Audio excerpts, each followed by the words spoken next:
Taste the Daily. Karthigai தீப திருவிழாவை முன்னிட்டு தமிழகத்தில் பல்வேறு பகுதிகளில் அகல் விளக்குகளின் விற்பனை படுஜோராக நடைபெற்று வருகிறது. தருமபுரி மாவட்டம் சித்த வீரப்ப செட்டி தெரு மற்றும் கடை வீதிகளில் அதிக அளவில் அகல் விளக்குகள் விற்பனைக்காக குவிக்கப்பட்டுள்ளன. பல்வேறு வடிவங்களிலும் பல்வேறு விலைகளிலும் விற்பனை செய்யப்பட்டு வருகிறது. இதேபோல தூத்துக்குடி மாவட்டம் கோவில்பட்டியில் உள்ள கடைகளிலும் அகல் விளக்குகள் விற்பனை படுஜோராக நடைபெற்று வருகிறது. கார்த்திகை தீப திருவிழாவை விமர்சையாக கொண்டாட பொதுமக்கள் ஏராளமான அகல் விளக்குகளை வாங்கிச் சென்றனர்.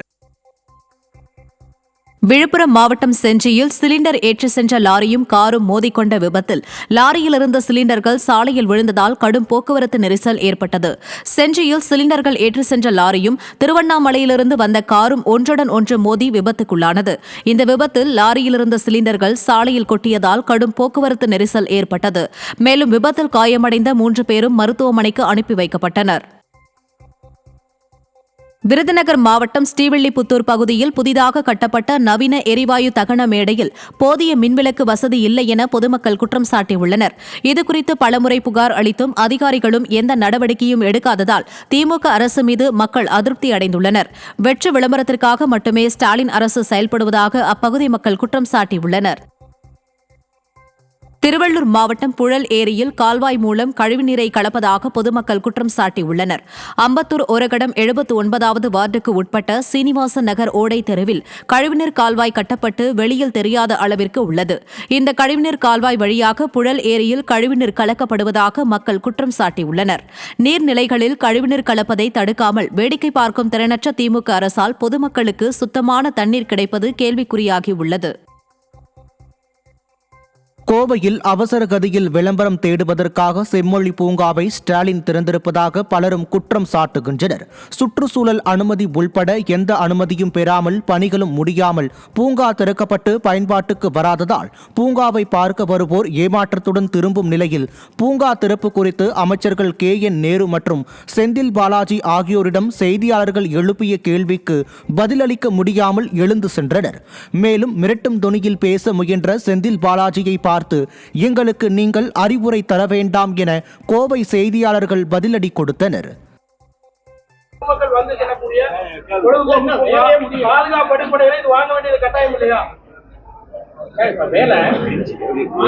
வாங்கினாங்களா வாங்கலையானே உங்களுக்கு தெரியாது. கட்டாயம் இல்ல. ஒரு விஷயம் இருக்குங்க.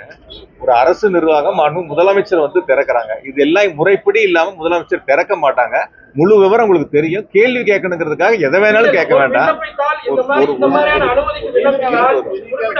அதாவது ஒரு கேள்விக்கு ஒரு நிமிஷம் சார் இருங்க. அரசு நிர்வாகம் முதலமைச்சர் திறக்கிறாங்க. அரசு நிர்வாகம்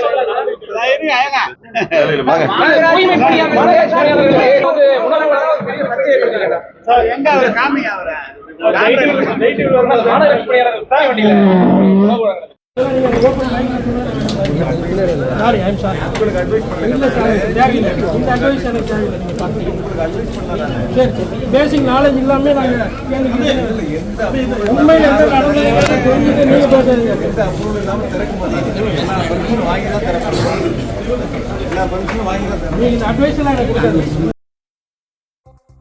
போய் பார்த்தாலே தெரியுதுங்களே. முன்னாடி எந்த வேலையும் நடக்கல. மண்ணை கொட்டி வச்சுருக்காங்க, குப்பையை கொட்டி வச்சுருக்காங்க.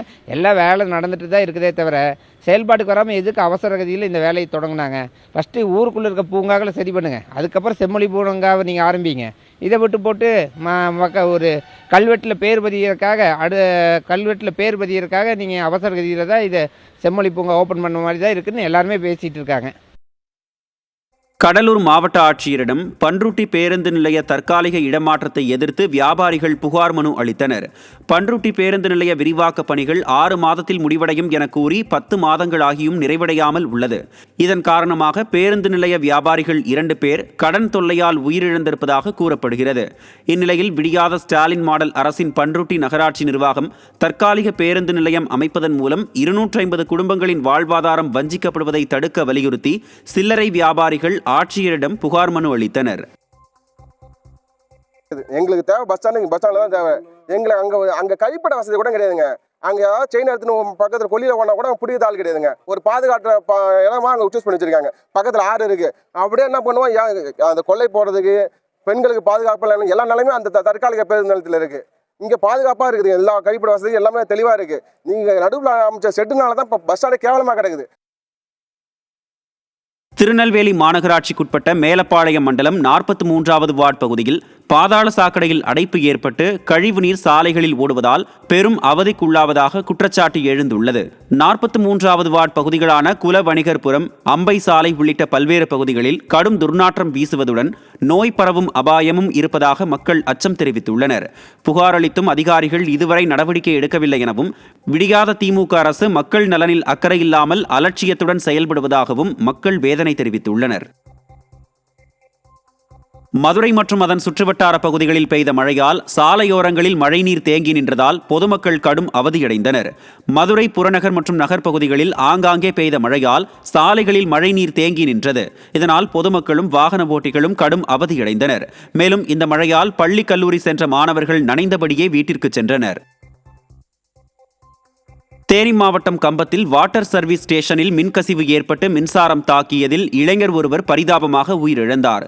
விவேகானந்தர் தெரு பகுதியைச் சேர்ந்த கார்த்திக் ராஜா என்பவர் தனது வாட்டர் சர்வீஸ் ஸ்டேஷனில் இருசக்கர வாகனங்களுக்கு சர்வீஸ் செய்து கொண்டிருந்தார்.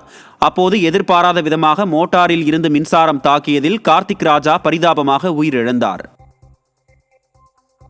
தஞ்சாவூர் மாவட்டம் 2ஆம் புலிக்காடு ஊராட்சிக்குட்பட்ட செம்பருத்தி நகரில் எந்தவித அடிப்படை வசதியும் இல்லாமல் வாழும் 15 குடும்பத்தைச் சேர்ந்த மக்கள் தங்களுக்கென்று ஸ்டாலின் அரசின் நிலம் ஒதுக்கி வீடு கட்டித்தர வேண்டும் என வலியுறுத்தினர். செம்பருத்தி நகர் குடியிருப்பு பகுதியில் குடிநீர் வசதி, மின்சார வசதி, கழிவுநீர் வடிகால்வாய் மற்றும் சாலை வசதி உள்ளிட்ட எந்தவித அடிப்படை வசதிகளும் இல்லாமல் 15 குடும்பங்களைச் சேர்ந்தவர்கள் ஆதிவாசி போல் வாழ்ந்து வருகின்றனர். விடியாத ஸ்டாலின் மாடல் அரசின் மாவட்ட நிர்வாகம் தங்களுக்கு குடியிருப்பு வசதிகளை ஏற்படுத்தி தர வேண்டும் என செம்பருத்தி நகர் குடியிருப்பு வாசிகள் வலியுறுத்தினர். எங்களுக்கு தண்ணி வசதி கிடையாது, கரண்ட் வசதி கிடையாது, போகிறதுக்கு பாதை கிடையாது. நாங்கள் அந்த காட்டுக்குள்ளேயே தான் வாழ்ந்து வந்துக்கிட்டு இருக்கோம். நாங்கள் எத்தனையோ தடவை போய் அவங்க இருக்கையிலே மனு கொடுத்தோம், எங்களுக்கு எதுவும் கிடைக்கல.